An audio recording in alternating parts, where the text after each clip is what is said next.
ಆರಂಭದಲ್ಲಿ ಹೇಳ್ತಾ ಇದ್ರಿ ಪೊಲೀಸರು ನನ್ನ ಬಗ್ಗೆ ಬಹಳ ಗೌರವ ಅಂತ ಹೇಳಿ. ಆ ಗೌರವ ಪ್ರತಿ ಚಳುವಳಿಯಲ್ಲೂ ನಿಮ್ಮ ಬಗ್ಗೆ ತೋರಿಸ್ತಾ ಇರ್ತಾರೆ ಅವರು. ನನಗನ್ಸುತ್ತೆ ಒಂದು ವಿಚಾರ ನಿಮ್ಮಿಂದ ಕೇಳ್ಬೇಕು ನಾನು. ಈಗ ನಿಮ್ಮ ಮನೆಯಲ್ಲಿ ನಿಮ್ಮ ಹೆತ್ತವರು ನಿಮ್ಮನ್ನ ಎಷ್ಟರ ಮಟ್ಟಿಗೆ ಆಡಿಸಿದ್ರೋ ಇಲ್ವೋ, ಆದರೆ ವಾಟಾಳ್ ನಾಗರಾಜ್ ಅವ್ರನ್ನ ಮಾತ್ರ ಲಾಲಿ ಹಾಡಿದ ರೀತಿ ಪೊಲೀಸರು ಯಾವಾಗಲೂ ಹಿಂಗೆ ಆಡಿಸ್ಕೊಂಡೇ ಗಾಡಿ ಹತ್ತಿಸ್ಬಿಡೋದು ಚಳುವಳಿ.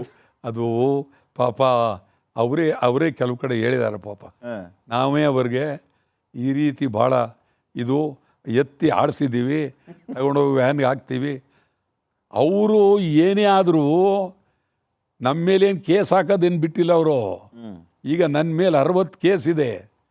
ಮೈಸೂರು ಬ್ಯಾಂಕ್ ಒಂದರಲ್ಲೇ 45 ಕೇಸ್ ಹಾಕಿದ್ದಾರೆ. ನಾಗರಾಜ್ ಸರ್, ಅದು ಈಗ ಮೆಂಟಲಿ ಫಿಕ್ಸ್ ಅಂದ್ರೆ ಈಗ ನೀವು ಚಳವಳಿಗೆ ಹೋದ್ರಿ ಅಂತಂದ್ರೆ ಪೊಲೀಸರು ಬರ್ತಾ ಇದ್ದಂಗೆ ನೀವು ಪೊಲೀಸರ ಹೆಗಲ ಮೇಲೆ ಕೈ ಹಾಕ್ಬಿಡ್ತೀರಿ. ಅವ್ರು ಆ ಕಡೆ ಕಾಲು ಎತ್ಕೊಂಡು ಹೋಗ್ತಾ ಇರೋದೆ ಹೋಗೋದೇ ಫಿಕ್ಸ್ ಅಂತ. ಇಲ್ಲ ಏನಾಗುತ್ತೆ ಅಂತಂದ್ರೆ ಅವರು ಯಾರನ್ನೇ ಆಗಲಿ ಆ ಫೋರ್ಸ್ನಲ್ಲಿ ಪೊಲೀಸ್ನವರು ಎಳ್ದಾಳದು ಮಾಡಿ ಕೈಕಾಲು ಮುರಿದ್ರ ಗತಿ ಅವರು ಹುಚ್ಚುಚ್ಚಾಗಿ ಹೇಳ್ದ. ಅದಕ್ಕೆ ನಾನೇ ಹೇಳ್ತೀನಿ, ಸುಮ್ಮನಿರ್ರಿ, ಗಂಭೀರ ನಿಂತ್ಕೊಳ್ರಿ ಅಂತೀನಿ. ಇತ್ತೀಚೆಗೆ ಎಳ್ದು ಏನು ಮಾಡೋದಾಗೆ ಅವರು ಎಳ್ದು ಹೋದ ಅಂದರೆ ಅಂಪಾಡಗೆ ಹೋಗಿರ್ತಾನೆ, ಕಾಲು ಹೋಗಿರೋದು ಯಾರ್ದು ಆಯ್ತಾ ಇದು. ಅದರಿಂದ ಪಾಪ ಅನೇಕ ಸಾರಿ ಹೊರಟಾಗೂ ನಡ್ಕೊಂಡಿದ್ದಾರೆ. ಪರಿಸ್ಥಿತಿ ನಿಮ್ಮ ಜೊತೆಗೆ ವಾಟಾಳ್ ನಾಗರಾಜ್ ಅವ್ರ ಜೊತೆಗೆ ಯಾರು ಹೊರಟಾಗಿ ನಡ್ಕೊಂಡಿಲ್ಲ ಅಂತ ನನ್ನ ಬಲವಾದ ನಂಬಿಕೆ. ನೀವು ಯಾವಾಗ ಹುಟ್ಟಿದ್ದು? ನೀವು ಯಾವ ಇಸ್ವಿ? ನಿಮಗಿಂತ ಬಹಳ ಚಿಕ್ಕವನು, ಒಂದು 25-30 ವರ್ಷದ ಹಿಂದೆ ಹುಟ್ಟಿದ್ದೀನಿ. ಅದು ಸರಿ, ಸುಮಾರು 90s ಅಲ್ಲಿ. 90. ಅಯ್ಯಯ್ಯೋ, ನಾನು ಅದನ್ನೇ ಹೇಳಿದ್ನಲ್ಲ, ಭಾಳ ಭಾಳ ಭಾಳ ಅಯ್ಯಯ್ಯೋ ಅಜಗಜಾಂತರ. ನಮ್ಮನ್ನು ಆವಾಗ ನೀವು ನೋಡಿದ್ರೆ ಕಣ್ಣೀರಿಡ್ತೀರಿ. ನಮ್ಮನ್ನು ಚಳುವಳಿ ಮಾಡಿದ್ರೆ ಎಲ್ಲಿ ಬಂಧನ ಮಾಡಿ ಎಲ್ಲಿಡ್ತಾಯಿದ್ರು. ಲಾಕಪ್ ನೋಡ್ಬೇಕು ನೀವು, ನೋಟಕ್ಕಾರ ನೋಡಬೇಕು. ನಾನು ಹೇಳೋದು ಲಾಕಪ್ ಒಳಗಡೆ ಎಲ್ಲ ಸ್ಟೇಷನ್ಲಿ ಈಗ ಸ್ವಲ್ಪ ಅದು ತೆಗೆದಿದ್ದಾರೆ. ಎಲ್ಲ ಲಾಕಪ್ ಅಂದರೆ ಕಂಪ್ಲೀಟ್ ಕಬ್ಬಿಣ ಸರಳು, ಅದರೊಳಗೆ ಇದು. ಈಗ ನೀವು ನನ್ನ ಬಾಲ್ಯ ನೆನೆಸಿದ್ರಿ ನಾಗರಾಜ್ ಸರ್. ನೀವೆಲ್ಲ ನಮಗೆ ಈಗ ನೋಡಿ, ನಾವು ನಿಮ್ಮ ಜೊತೆಗೆ ಸಂದರ್ಶನ ಕೂತಿದ್ದೀವಿ. ಆ್ಯಕ್ಚುಲಿ ನಾವು ಚಿಕ್ಕವರಿದ್ದಾಗಲೇ ಫೇವ್ರೇಟು. ಅದು ಸರಿ. ಯಾಕೆಂತ ಕೇಳಿ, ಯಾಕೆ ಅಂತಂದ್ರೆ ನೀವು ಟಿವಿಲಿ ಬಂದ್ರಿ, ಪೇಪರಲ್ಲಿ ಬಂದ್ರಿ ಅಂತಂದ್ರೆ ನಮಗೆ ಅವತ್ತು ರಜಾ ಅಂತ ಫಿಕ್ಸ್. ವಾಟಾಳ್ ನಾಗರಾಜ್ ಸರ್ ಬಂದ್ರು ಅಂದ್ರೆ ನಮ್ಮ ಸ್ಕೂಲ್ಗೆ ರಜಾಪ ಹಂಗಿದ್ರೆ. ಕರ್ನಾಟಕ ಬಂದ್ ಹೇಳ್ತಾರೆ ನಮಗೆ ರಜಾ ಸಿಗುತ್ತೆ ಅಂತ ಹೇಳಿ. ನೀವು ಬಂದ್ರಿ ಅಂತಂದ್ರೆ ನಮ್ಗೆ ಒಂದ್ ರೀತಿ ಖುಷಿ ಸರ್. ವಾಟಾಳ್ ನಾಗರಾಜ್ ನಮಗೆ ಇವತ್ತು ಸ್ಕೂಲ್ಗೆ ರಜಾ ಸಿಗುತ್ತೆ. ಬೇಕಾದಷ್ಟು ನಡೆದೆ, ಬರೀ ವಿದ್ಯಾರ್ಥಿಗಳದೇ. ಇದ್ರ ಸಂದರ್ಭದಲ್ಲಿ ಪಾಸ್ ಮಾಡಿಸಿ ಅನ್ನೋರು. ಈ ಕೊರೋನಾ ಸಂದರ್ಭದಲ್ಲಿ, ಕೋವಿಡ್ ಟೈಮಲ್ಲಿ ಎಷ್ಟೋ ಸಾರಿ ಹೇಳಿದೆ, ಪಾಸ್ ಮಾಡ್ಬಿಡಿ, SLC ವರ್ಗೂ ಹೋಗ್ಲಿ ಪಾಪ, ಎಷ್ಟೋ ಸಾರಿ ಹೇಳಿದ್ದೀನಿ. ಅವ್ರು ಇವತ್ತೂ ಎಲ್ಲಿವರೆಗೆ ಹೇಳ್ತಾರೆ ಅಂತಂದರೆ, ನೀವು ಮುಖ್ಯಮಂತ್ರಿ ಆಗ್ಬೇಕು ಸರ್, ನೀವು ಮುಖ್ಯಮಂತ್ರಿ. ಸರಿ ಕಂಡ್ರೆ ನಿಮ್ಮ ಓಟ್ ಕೊಟ್ರೆ ಆಗಲ್ಲ, ಅದು ಸುಲಭ ಅಲ್ಲ. ಮುಖ್ಯಮಂತ್ರಿ ಆಗ್ಬೇಕಾದ್ರೆ ಅದಕ್ಕೆ ವಿಧಾನ ಇದೆ. ನೀವು ಪ್ರೀತಿಯಿಂದ ಮುಖ್ಯಮಂತ್ರಿ ಆಗಬೇಕು ಅಂತ ಎಲ್ಲಾಗುತ್ತೆ, ಆಗೋದಿಲ್ಲ. ಅದಕ್ಕೆಲ್ಲ ಬೇರೆ ಚಿಂತನೆಗಳು. ಎಂದೋ ಆಗಬೇಕಾಗಿತ್ತು, ಆಗಲಿಲ್ಲ. 73ಕ್ಕೆ ಆಗಬೇಕಾಗಿತ್ತು, ನಾನು ಆಗಲಿಲ್ಲ, ಏನು ಮಾಡೋಕ್ಕಾಗಲ್ಲ. ಅದಕ್ಕೋಸ್ಕರವಾಗಿ 73ರಲ್ಲಿ ನೀವು ಮುಖ್ಯಮಂತ್ರಿ ರೇಸಲ್ಲಿ ಇದ್ರಿ. ಆ ಥರ ಇದ್ನಲ್ಲ. ಅವಾಗ ಸಾಹಿತಿಗಳು ಕೆಲವರು ಅಲ್ಲಿ ಭಾಳ ಅದ್ಭುತವಾಗಿ ಇವತ್ತು ನೆನ್ಕೊಳ್ಬೇಕು. ದೇ ಜವರೇಗೌಡ ಭಾಳ ಅದ್ಭುತ. ಅವರು ವಾಟಾಳ್ ನಾಗರಾಜ್ ಅವರು ಮುಂದಿನ ಮುಖ್ಯಮಂತ್ರಿ ಅಂತೇಳಿ ಸಭೆಯಲ್ಲೇ ಘೋಷಣೆ ಮಾಡ್ತಾರೆ ಪಾಪ. ಅಂತ ದೊಡ್ಡಸ್ಗೆ ನಮಗೊಂದು ಹೊಸ ವಿಚಾರ ತಿಳಿಸಿದ್ರೆ, ನೀವೀಗ 73ರಲ್ಲಿ ಮುಖ್ಯಮಂತ್ರಿ ರೇಸಲ್ಲಿ ನೀವು ಇದ್ರಿ ಅಂತ ಹೇಳಿ. ಡೆಫಿನೆಟ್ ಆಗಿ ಅವತ್ತಿತ್ತು. ಆಮೇಲೆ ನನಗೆ ಮೊದಲೇ ನಿಜಲಿಂಗಪ್ಪನವ್ರು ಕರೆದಾಗಲೇ ನಾನು ಹೋಗಿ ಉಪಮಂತ್ರಿ ಆಗಿದ್ದರೆ ಅಲ್ಲಿಂದ ಅದು ರೂಟೇ ಬೇರೆ ಆಗ್ಬಿಡೋದು, ಚಳುವಳಿ ಬೇರೆ ಆಗೋದು, ರಾಜಕಾರಣಕ್ಕೆ ಬಂದ್ಬಿಡೋರು. ಅದು ಅವ್ರು ನೇರವಾಗಿ ಹಾಕೊಟ್ಟಿತ್ತು. ಉಪಮಂತ್ರಿ, ನೆಕ್ಸ್ಟ್ ಮಂತ್ರಿ, ಇದು ಇಲ್ಲಿಂದ ಹೊಟ್ಟೋಗ್ತಿತ್ತು ಆ ಕಡೆಗೆ. ಆಯಿತಾ, ನಾವು ಇದೇ ಸರಿ, ನನಗೆ ಯಾಕೋ ಇದೇ ಸರಿ, ಅಷ್ಟು ತೀರಾ ಮುಖ್ಯಮಂತ್ರಿ ಆಗೋದಕ್ಕಾಗಲಿ ಅಷ್ಟು ತೀರಾ ಇದಕ್ಕೆ ನಾನು ಆಸೆ ಬರದೆ ಹೋರಾಟನೇ ಮಾಡೋಣ. ಈಗ ಅವ್ರಿಗೂ ನಾನು ಹೇಳಿದೆ ನಿಜ್ಲಿಂಗಪ್ಪನವ್ರಿಗೂ, ಇಲ್ಲ ಬೇಡಿ ದಯವಿಟ್ಟು ನಾನು ಚಳುವಳಿ ಮಾಡಬೇಕಾಗತ್ತೆ, ಮಂತ್ರಿ ಆದರೂ ಮಾಡೋಕ್ಕಾಗೋದಿಲ್ಲ ಅಂತ. ಅವರು ಅಯ್ಯೋ ಯಾರಪ್ಪ ಇವನು ಆ ಥರ ನನ್ನ ಎಲ್ಲರೂ ಮಂತ್ರಿ ಆಗ್ತೀವಿ ಅಂತಾರೆ, ಇವನು ಬಂದು ಈ ಥರ ಹೇಳ್ತಾನಲ್ಲ ಅಂಥೇಳಿ ಅವ್ರ ತಲೆಯಲ್ಲಿ.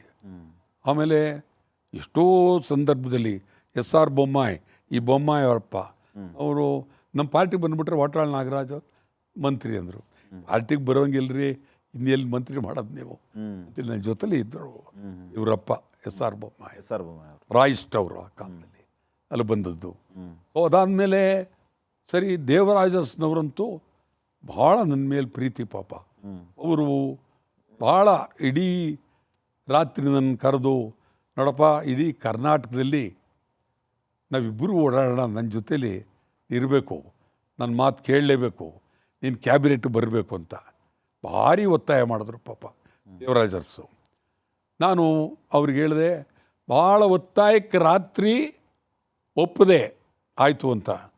ಅದಾದಮೇಲೆ ಅಲ್ಲಿಂದ ಹೊರಟಾಗ ರಸ್ತೆಯಲ್ಲಿ ಅರೆ ಮಂತ್ರಿ ಆದರೆ ಕಬ್ಬಾರ್ಡ್ ಹಿಡಿಯೋದು ಹೆಂಗೆ, ಚಳುವಳಿ ಮಾಡೋದು ಹೆಂಗೆ, ತಮಟೆ ಹೊಡೆಯೋದು ಹೆಂಗೆ, ಓ ಇದೆಲ್ಲ ಸರಿ ಇಲ್ಲ ಅಂಥೇಳಿ ಇದು ಹೇಳಲೇಬೇಕು ಅವ್ರಿಗೆ, ಬೇಡ ಅಂತ ಹೇಳಬೇಕು ಅಂತ ಬೆಳಿಗ್ಗೆ 5 ಗಂಟೆಗೆ 5:05 ಹೋಗ್ತಾಯಿದ್ದೀನಿ.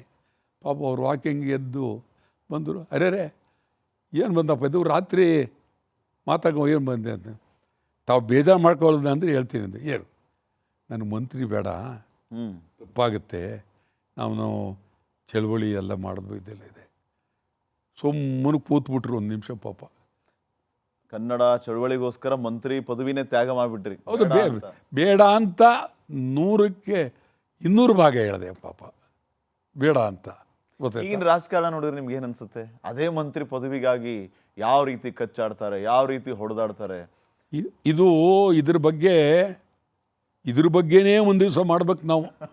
ನಿಮ್ಮ ಸಂದರ್ಶನ ಇದ್ರ ಬಗ್ಗೆ, ನಮ್ಮ ಮಂತ್ರಿಗಳ ಭಾಷೆ, ಮಂತ್ರಿಗಳ ನಡತೆ, ಮಂತ್ರಿಗಳ ಪರಿಸ್ಥಿತಿ, ಅವರು ಮತ್ತು ಇಷ್ಟೊಂದು ಜಾತಿ, ಇಷ್ಟೊಂದು ಕೋಮು, ನಾನು ಎಲ್ಲೂ ನೋಡಿರಲಿಲ್ಲ ಇದನ್ನು ನಾವು ಈ ರಾಜ್ಯೋತ್ಸವ ಸಂದರ್ಭದಲ್ಲಿ ಈ ವಿಶ್ಲೇಷಣೆ ಬೇಡ ಕನ್ನಡದ್ದೇ ಮಾಡ, ಕರ್ನಾಟಕದ್ದೇ ಇತಿಹಾಸ ಬೇಕಾದಷ್ಟು ಉಂಟು, ಹಾಸಲ್ಲುಂಟು, ಓದಿಯಲ್ಲುಂಟು, ಬೇಕಾದಷ್ಟಿದೆ. ಇದನ್ನೇ ಮಾತಾಡೋಣ ನಾವು. ಈಗ ನಿಮ್ಮ ವೈಯಕ್ತಿಕ ಜೀವನದ ಬಗ್ಗೆ ಒಂದಿಷ್ಟು ಮಾತಾಡೋಣ. ನಿಮಗೆ ಎಷ್ಟು ಜನ ಮಕ್ಕಳು, ನಿಮ್ಮ ವಯಸ್ಸೆಷ್ಟು ನಾಗರಾಜ್, ವಾಟಾಳ್ ನಾಗರಾಜ್ ಅವರು? ನನಗೆ ನನ್ನ ವಯಸ್ಸು ಗೊತ್ತಿಲ್ಲ, ಅದಿರಲಿ. ಈಗ ಅದರಿಂದ ಏನು ಪ್ರಯೋಜನ ಇಲ್ಲ, ಬರೀ ಕನ್ನಡ. ಈ ಇದರಲ್ಲಿ ವಿಕಿಪೀಡಿಯಾದಲ್ಲಿ ಇಲ್ಲೆಲ್ಲ ಸರ್ಚ್ ಮಾಡುವಾಗ ಈ ಭಾಳ ಕಡೆ ನೋಡಿದಾಗ ವಾಟಾಳ್ ನಾಗರಾಜ್ ಅವರಿಗೆ 80+ ಅಂತ ತೋರಿಸುತ್ತೆ ವಯಸ್ಸು. ಎಷ್ಟೋ 80+, ಒಂದು 85, 86 ಅಂತ. ನಿಮ್ಮ ನೋಡಿದ್ರೆ ನಮ್ಗೆ ಅನ್ಸೋದೇ ಇಲ್ಲ. ಈಗ ಅವನು ನಮ್ಮ ಅಪ್ಪನಲ್ವಲ್ಲ, ಗೂಗಲ್ ನಮ್ಮಪ್ಪ ಆಗಿದ್ರೆ ನನ್ನ ಹೆಸರೇನು, ನಮ್ಮ ತಾಯಿ ಆಗಿದ್ರೆ ನನ್ನ ಹೆಸರು. ಅವನು ಯಾವನೋ ಗೂಗಲ್ಲಿ ಅವನು ಹಾಕೊಂಡ್ಬಿಟ್ರೆ ಅರ್ಥವಿಲ್ಲ. ತಪ್ಪಿ ಹಾಕಿದ್ದಾರೆ. ಆ ಗೂಗಲ್ ಬಂದಿರೋದೆಲ್ಲ ಅವ್ರಿಗೇನೋ ಒಂದು ಸ್ಟೋರಿ ಒಬ್ರದ್ದು ಹಾಕ್ಬಿಡ್ಬೇಕು. ಭಾಳ ತಪ್ಪು ಹಾಕಿದ್ದಾರೆ. ಅವ್ರು ನಿಜವಾಗ್ಲೂ ಭಾಳ ಜನಕ್ಕೆ ವಾಟಾಳ್ ನಾಗರಾಜ್ ಏನು ವಯಸ್ಸು, ಹೇಗೆ, ಏನು ಗೊತ್ತಿಲ್ಲ. ಒಬ್ಬೊಬ್ಬರು ಒಂದೊಂದು ಥರ ಮಾತಾಡ್ತಾರೆ, ಅದು ನಾವೇನು ಮಾಡೋಕ್ಕಾಗಲ್ಲ. ಮಾತಾಡ್ಕೊಳ್ಳಿ ಇರ್ತೀವಿ ನಾವು, ಏನಾದ್ರು ಮಾಡ್ಕೊಳ್ಳಿ ನೀವು. ನನ್ನ ವಯಸ್ಸು ನನಗೆ ಗೊತ್ತು, ನನಗೆ ಗೊತ್ತಿಲ್ಲ ಅಂತ ನಾನು ಹೇಳ್ಕೊಂಡು ನನ್ನ ಬಗ್ಗೆ ಚಿಂತನೆ ಮಾಡಬೇಕಾಗಿಲ್ಲ. ಎಷ್ಟು ವರ್ಷ ಆಮೇಲೆ ಯಾವತ್ತೂ ನಾನು ಜನ್ಮದಿನ ಆಚರಣೆ ಮಾಡ್ಕೊಂಡಿಲ್ಲ. ನಾನು ಮಾಡ್ಕೊಳ್ಳೋದು ಯಾವುದು ಅಂದರೆ, ನನಗೆ 62 ಸೆಪ್ಟೆಂಬರ್ 62ರಲ್ಲಿ ನನಗೆ ಬೂಟ್ಸ್ ನೈಟ್ ಬಿದ್ದ ದಿನ. ಆ ದಿನವೇ ಅವತ್ತೇ ನೀವು ಬರ್ತ್ಡೇ ಸೆಲೆಬ್ರೇಟ್ ಮಾಡ್ಕೋತೀವಿ? ಅವತ್ತೇ ಮಾಡ್ತೀನಿ. ಬಿದ್ದ ದಿನ ಅವತ್ತೇ. ಯಾವ ದಿನ ಅದು ಬೂಟ್ಸ್ ನೈಟ್ 62 ಸೆಪ್ಟೆಂಬರ್ 7.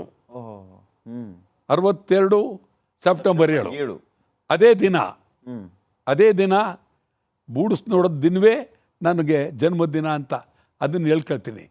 ಅದು ನಿಜವಾದ ಇದಲ್ಲ, ಬೂಟ್ಸ್ ನೈಟ್ ದಿನಾಚರಣೆ, ಅದೇ ದಿನಾಚರಣೆ.